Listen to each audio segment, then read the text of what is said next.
गुरु प्यारी सात संगत जी, आप सभी को प्यार भरी राधा स्वामी जी। आज जो हम आपको साखी सुनाने जा रहे हैं वो साखी कबीर साहिब की है। एक बार कोई कबीर साहब के पास नामदान लेने के लिए गया। कोई सत्संगी था और उसके पड़ोस में कोई जीव रहता था। वो सत्संगी उसको हर बार कहता कि भाई तू नाम दान ले ले, नाम के बगैर, गुरु के बगैर गति नहीं है, जमों के धक्के खाने पड़ते हैं,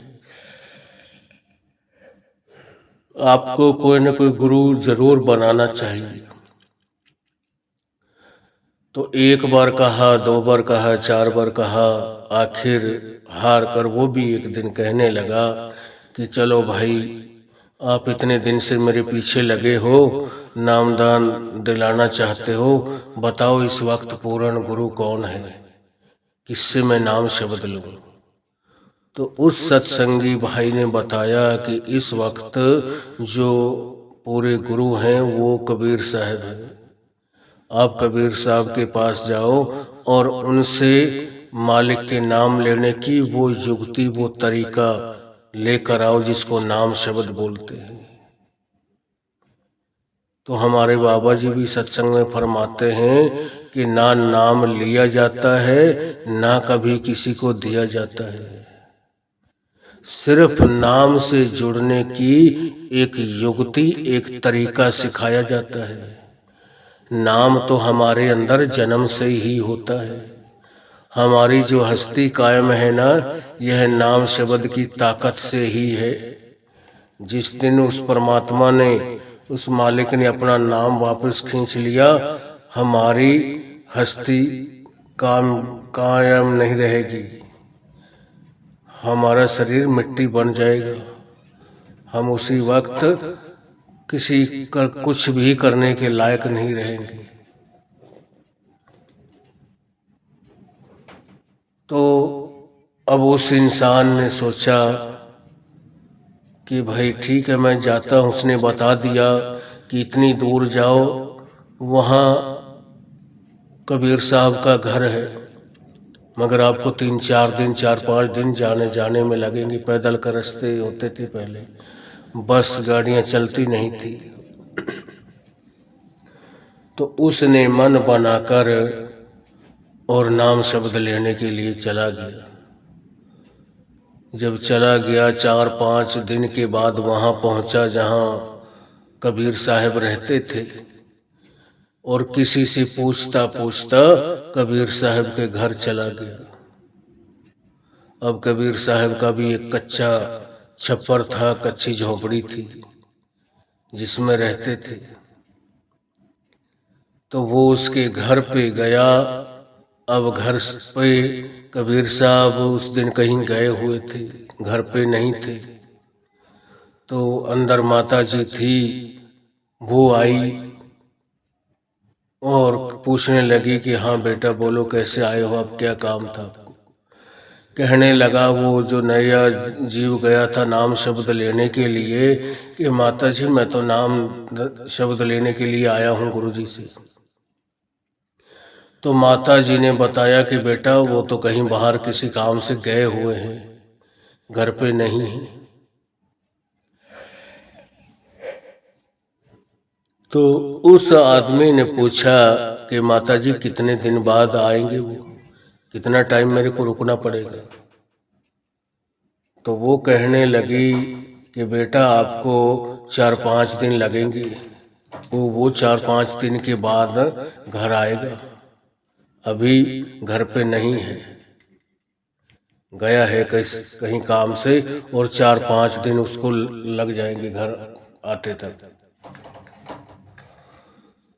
अब बेचारा वो चिंता में बैठा हुआ था, सोच में कि अब मैं क्या करूं। 4-5 दिन का माता जी बोल रहे हैं कि अब 4-5 दिन में मैं यहाँ तक पहुँचा हूँ, 5 दिन उनकी इंतजार करूँ, फिर 5 दिन बाद मैं अपने घर पहुँचूँगा। मेरा तो 15 दिन आधा महीना ख़त्म हो जाएगा और मेरे 4-5 बच्चे हैं। मैं ताज़ा मेहनत मजदूरी करने वाला आदमी हूँ। मेरा कैसे टाइम पास होगा इतना वक्त। बड़ी सोच में बैठ गया, अपने माथे पे हाथ रख के कि अब मैं क्या करूं क्या ना करूं। 4-5 दिन इंतजार करूं कि चला जाऊं अपने घर। जब वो सोच में बैठा हुआ था चिंता में, तो माता ने पूछ लिया कि बेटा क्या काम था। कहने लगा कि माता जी मेरे को नाम शब्द लेना था गुरुजी से, इसलिए चिंता में बैठा हूँ। आप बता रहे हो कि वो अभी 4-5 दिन नहीं आएंगी और मैं 4-5 दिन मेरे को यहाँ तक आने में लगे हैं। 4-5 दिन उनका इंतजार करूँ, फिर 4-5 दिन के बाद मैं अपने घर पहुँचूंगा। इतना मेरे पास टाइम है नहीं। तो वो माता जी कहने लगी बेटा नाम शब्द लेना तो ये कौन सी बड़ी बात है, नाम शब्द तो आपको मैं दे देती हूँ। अब वो जो इंसान था नामदान लेने के लिए जो गया था, वो खुश हो गया। सोचने लगा कि जो वो गुरु मंत्र है ना जो गुरु जी देते हैं, वो इस माता जी को भी उन्होंने सिखा रखा है कि अगर मेरे कहीं चले जाने के बाद मेरे बाद में कोई आ जाए नाम शब्द लेने के लिए, तो आप उसको इस तरीके से नामदान दे देना। अब जब वो इंसान खुश हो गया तो माता जी ने क्या काम किया, अंदर गई। अंदर जाकर एक छुरा निकाल कर लाई। जब छुरे को निकाल कर लाई और एक पत्थर निकाल कर लाई और जिसकी धार रगड़ना शुरू कर दिया उसने। उसके पास में आकर बैठ गई जहाँ वो बैठा हुआ था चारपाई पे। वो नीचे एक पीढ़ा डालकर और वो पत्थर जो धार रगड़ते थे जिसके ऊपर उस छुरे की, एक छुरा और एक पत्थर लेके आई और उसके पास में आकर बैठ के उस छुरे की धार तेज करने लग गई। जब धार लगाना शुरू कर दिया तो वो जो नाम शब्द लेने के लिए कोई नया जिज्ञासु गया था, वो बेचारा सोच में पड़ गया कि भाई ये तो माता जी छुरा लाई है अंदर से और ये क्या करेगी इससे। वो सत्संगी तो इतना नाम की बढ़ाई लेता है, इतनी महिमा गाता है नाम की, शब्द की, गुरु की, और ये माता जी कैसा नाम दान देगी। अब उस बेचारे ने डरते डरते ने पूछ लिया कि माता जी आप इस छुरे से क्या करोगे। कहने लगी बेटा इससे मैं आपको नाम शब्द दूंगी। अब इतनी देर थी कहने की, उसके तो पैरों के नीचे से जमीन खिसक गई। बड़ा हैरान हो गया, पसीना आ गया उसको। अब वो इतनी बात कह के नीचे की तरफ मुंह करके अपना फिर छुरे को धार लगाना शुरू कर दिया। उस छुरे को एक पत्थर के ऊपर रगड़ना शुरू कर दिया, उल्टा सीधा दोनों तरफ। अब वो तो उसकी आजमाइश ले रही थी, को काटना थोड़ी था। यह बात मैं इसलिए सुना रहा हूँ कि इस कल युग में मालिक ने हमारे ऊपर इतनी दया मेहर की है कि किसी की सतगुरु परीक्षा नहीं लेते। अगर परीक्षा लेने लग जाए तो कोई जीव ऐसा है ही नहीं जो बिल्कुल जिसके कोई कर्म ना हो, बिल्कुल नेक पाक हो, साफ सुथरा हो, जिसका हृदय साफ है एकदम। ये पुराने वक्तों में गुरु आजमाइश लेते थे पहले उनकी।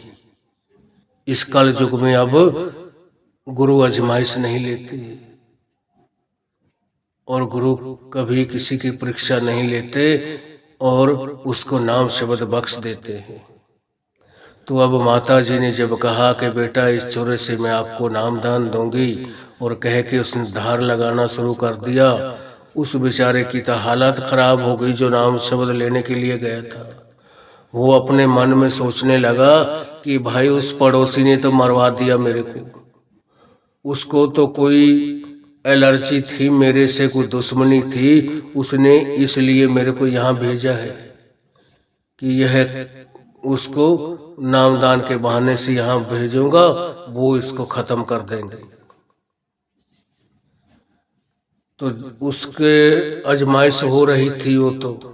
वो धीरे से खड़ा हुआ और किसी दीवार की ओटक ली और एकदम से दौड़ लगा दी कि भाई मेरे को कोई नाम शब्द नहीं लेना, कोई नाम वाम नहीं लेना, यह तो माता अभी काट देगी मेरे को। जब आगे दौड़ गया वहां से तो आगे कबीर साहब प्रकट हो गए और वो डरा हुआ इतना था, कभी आगे देखता, कभी फिर दौड़ने लग जाता, कभी पीछे देखता कि मेरे कोई पीछे तो नहीं लगा हुआ। तो जब कबीर साहब प्रकट हो गए, उन्होंने पूछा, बेटा क्या बात है, आप मेरे को डरे हुए लग रहे हो, आप कभी पीछे देखते हो कभी आगे। उसको डर था ना कभी माताजी छुरा लेकर पीछे ना आ जाए, मेरे को काट ही ना दे। अब काटना क्या था, वो तो एक परीक्षा ले रही थी, उसके अंदर की भावना को देख रही थी कि कितना पक्का है कितना कच्चा है। तो जब वो दौड़ा जा रहा था, कबीर साहब ने आगे से रोका, कहने लगा, उसने कबीर साहब को पहले देखा हुआ नहीं था।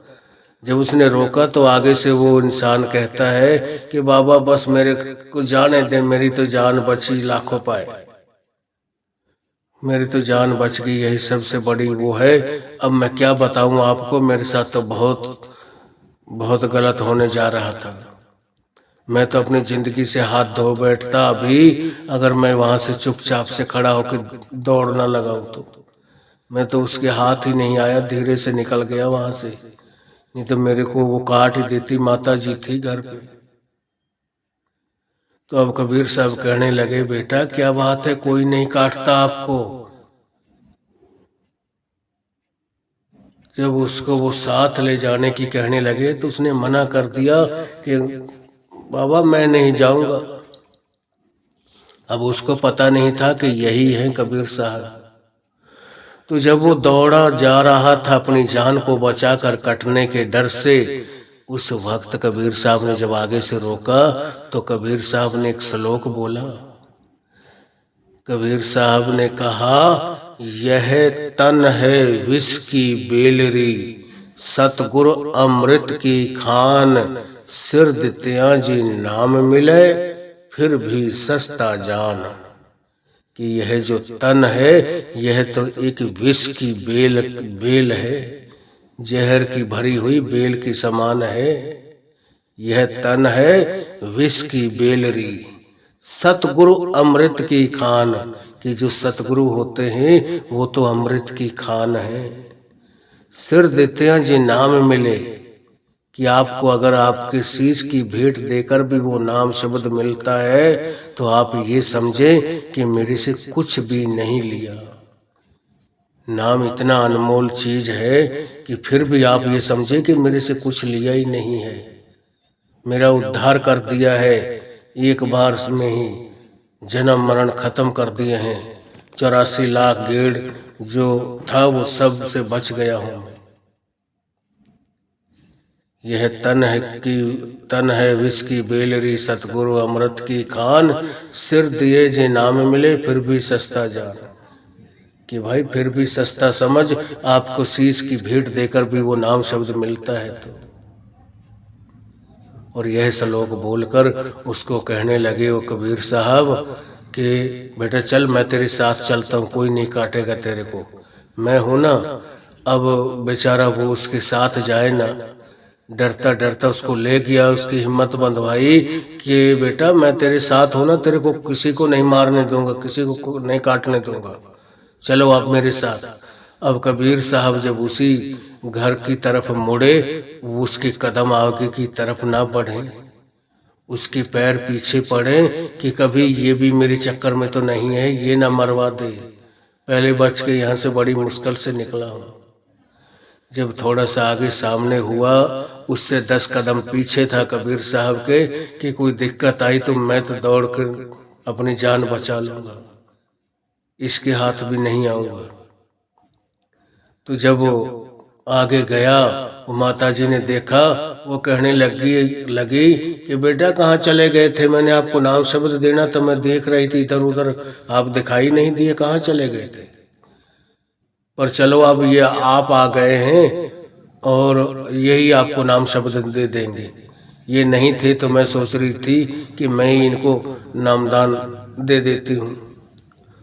अब वो खुद आ चुके हैं और यही आपको नाम शब्द देंगे। उस वक्त उसके जी में जी आया, सोचने लगा कि यही है कबीर साहब। फिर उसको कबीर साहब ने वो नाम शब्द की जो युक्ति है, तरीका है, वो सिखाया और वो अपने घर पे नाम शब्द लेके गया। अब मैं इस साखी को इसलिए सुना रहा हूँ, इन बातों को बता रहा हूँ कि पुराने वक्तों में वो भी बल्ख बुखारे का राजा 6 साल तक आता रहा। कितने चक्कर कटवाए उसको, मगर नाम शब्द नहीं दिया कबीर साहब ने। और पुराने वक्तों में जो भी नाम शब्द लेने के लिए जाता था, गुरुजी उसकी परीक्षा लेते थे पहले, बाद में उसको नाम शब्द देते थे। नाम की युक्ति बाद में उनको समझाई जाती थी। आज तो गुरु हमारे कोई अवगुणों को, हमारे शरीर के, हमारे हृदय को बिल्कुल नहीं देख रहे, हमारे ऊपर दया मेहर कर रहे हैं, दया ही बरसा रहे हैं। अगर वो हमारे अवगुणों को देखने लग जाएं, हमारे अंदर के हृदय की मैल को देखने लग जाएं, तो कोई जीव ऐसा है ही नहीं जो नाम शब्द लेने के लायक हो। हर आदमी पापों से, ऐबों से भरा हुआ है। पुराने वक्तों में तो पहली बात तो पूर्ण गुरु ही नहीं मिलता था। 5 नाम शब्द का जो भेदी होता है गुरु, वो गुरु ही नहीं मिलता था। कई तो ऐसे ही पूरी जिंदगी वो मालिक के नाम पर भी बैठे रहे, पर ऐसे ही उन्होंने जीवन खराब कर दिया। उनकी मुक्ति नहीं हुई, ना ही पूरा गुरु मिले और ना उनकी मुक्ति होती नहीं, पूरे नाम के बगैर, पूरे गुरु के बगैर। अपनी ही किसी तरीके से, अपने योग अभ्यास से मालिक को पाना लोग चाहते थे। किसी इष्ट को सामने रख के, उसकी पाठ पूजा करके, उसी को प्रकट करके उस बाहरी और शक्तियां मिल जाएंगी, 3 लोक की शक्तियां मिल जाएगी, सब कुछ होने लगेगा, सारे काम सही, मगर मुक्ति नहीं मिलती। इसीलिए कबीर साहब ने अपनी वाणी में फरमाया है, कोट नाम संसार में ताते मुक्ति ना होए, आद नाम जो गुपत जप बूझे बिरला कोई। कि करोड़ों नामों से लोग उस परमात्मा को याद करते हैं, मगर उन नामों से उनकी कभी मुक्ति नहीं होती। कोट नाम संसार में ताते मुक्ति न हो, आद नाम जो गुपत जप।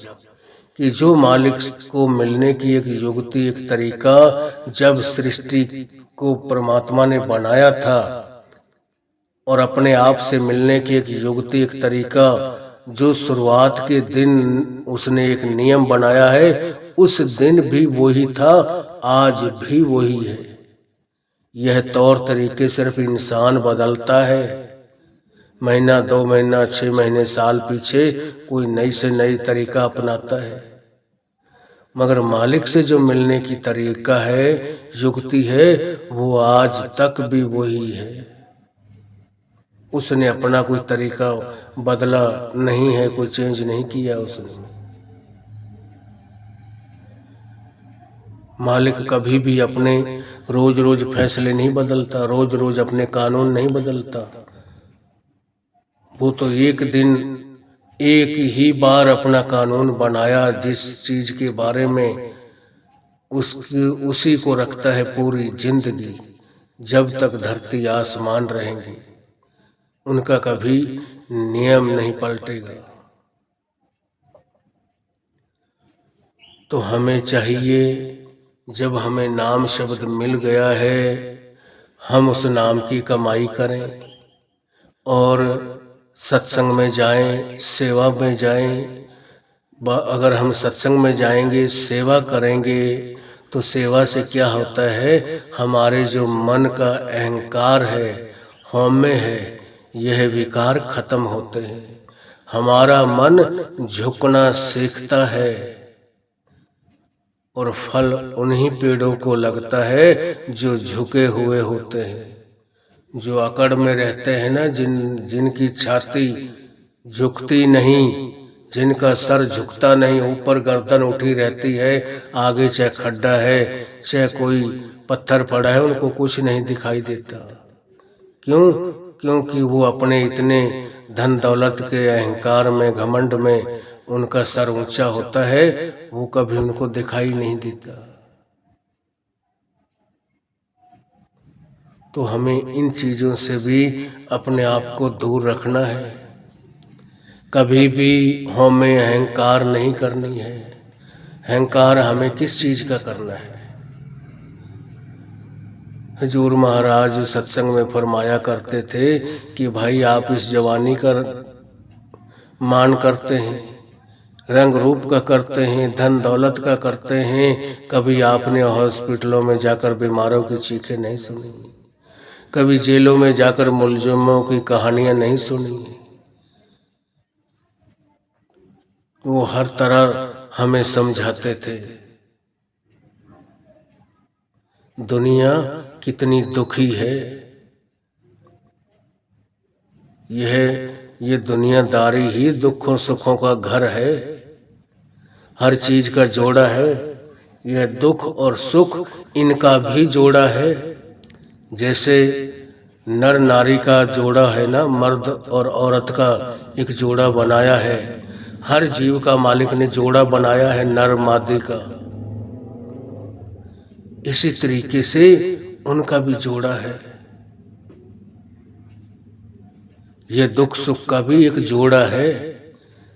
अमीरी और गरीबी इनका भी जोड़ा है। दिन और रात इनका भी जोड़ा है। हर चीज दो उसमें है, जोड़े हर चीज के हैं।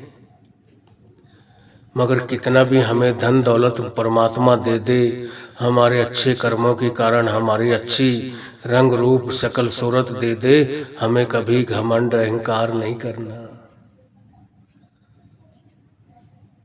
घमंड अहंकार हम धन दौलत का, अपनी जवानी का, अपने किसी भी चीज का करेंगे, एक दिन मिट्टी में मिल जाएंगे। किस चीज का घमंड करते हैं? वाणी में आता है ना, कबीर साहब की वाणी दर्ज है गुरु ग्रंथ साहिब में। तो उसमें कबीर साहब का एक श्लोक है कि कबीर गर्व न कीजिए ऊंचा देख आवास, आज काल भोए लेटना ऊपर जामे घास। कि कबीर साहब गर्व मत कीजिए इन महल मुनारों को देखकर। यह गाड़ी घोड़े धन दौलत, ये बेटे बेटियां, ये रंग रूप, एक ना एक दिन सब चीज खत्म हो जाएगी। हर चीज की एक हद है, एक म्याद है। जब उनका वक्त आएगा ये भी निकल जाएंगे। और मान हमें अहंकार किस चीज का करना है? एक दिन मिट्टी में मिल जाएंगे, ऊपर घास जम जाएगा। हमें किस चीज का अहंकार है? हमें हर वक्त उस परमात्मा की भजन बंदगी में लगा रहना है। मगर हमें तो या तो दुनियावी मौज मस्ती करते हैं या सोने में अपनी जिंदगी निकाल रहे हैं। हम परमात्मा को ज्यादा याद करें, हमारा ख्याल हर वक्त उस मालिक की तरफ, अपने सतगुरु की तरफ लगा रहे। मगर हम तो सो कर अपना जीवन खत्म करते जा रहे हैं। इसीलिए कबीर साहब ने अपनी वाणी में फरमाया है, कबीर सोता क्या करे उठ के ना जपे मुरार, एक दिन सोवन होएगो लांबे गोड पसार। के कबीर साहब क्यों सो रहा है? कबीर सोता क्या करे उठ के ना जपे मुरार। कि कभी उठता नहीं, अपने आप के अंदर झांक कर नहीं देखता कि अरे मालिक ने मेरे को इंसानी जामा दिया है, यही जामा है जो मैं उस परमात्मा की भजन बंदगी करके उसमें विलीन हो सकता हूँ। कोई और किसी भी जामे में अगर परमात्मा भेज देता है तो मेरे को यही पता नहीं चलेगा कि मैंने उनकी भजन बंदगी कैसे करनी है, कैसे उस मालिक से जुड़ना है, उनकी खुशी कैसे लेनी है।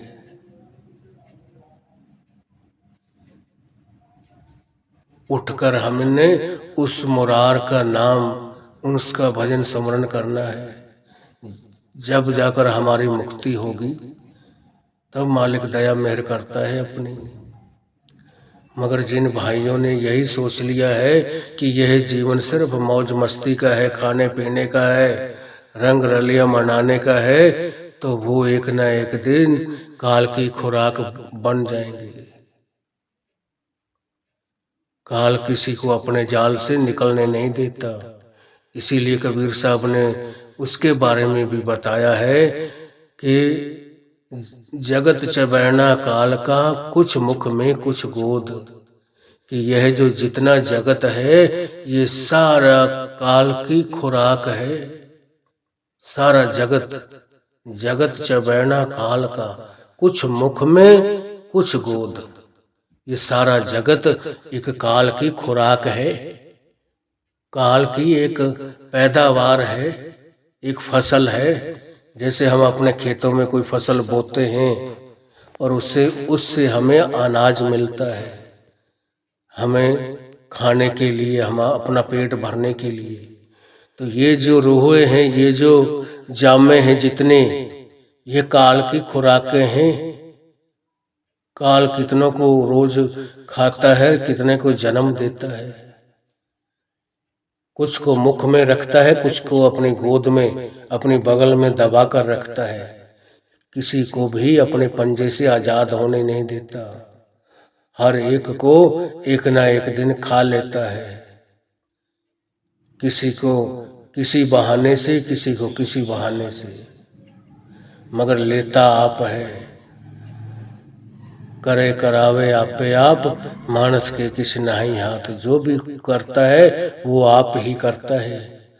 सारे जो भी रचता है, जो भी खेल करता है, वो सब आप करता है। और सबके अंदर वो आप बैठा है। मरने वाला भी वो आप है और मारने वाला भी आप है। बताओ यहाँ झगड़ा किसका है? जिसको कोई मारता है, मारने वाले के अंदर भी वो खुदा बैठा हुआ है, वो परमात्मा है, और मरने वाले के अंदर भी वो ही है। जब मर भी आप रहा है, मार भी आप रहा है, दोनों में आप ही बैठा हुआ है, तीसरा कोई है ही नहीं।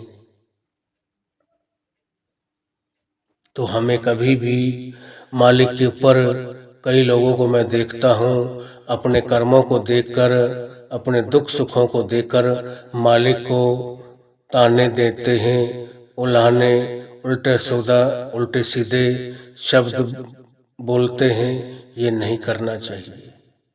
ये सुख दुख हमारे कर्मों के मुताबिक है। मालिक किसी को दुख सुख नहीं देता, वो तो अच्छा सुख ही देता है। दुख भी अगर हमें मिलते हैं ना, तो वो कर्म हम ही करते हैं। हमारे ही कर्मों के बदौलत हमें सुख दुख मिलता है। इसीलिए वाणी में आता है, दादा दोष न दो अवर जना, दोष कर्मा अपने, जो मैं किया सो मैं पाया, दोष न दो अवर जना। कि भाई किसी का दोष मत दें, जैसा मैं करके आया हूँ, जैसे मैंने फसल बोई है, उसी को काटने के लिए मैं अब आ गया हूँ। हमारे ही कर्म किए होते हैं और हमें को ही भुगतने पड़ते हैं।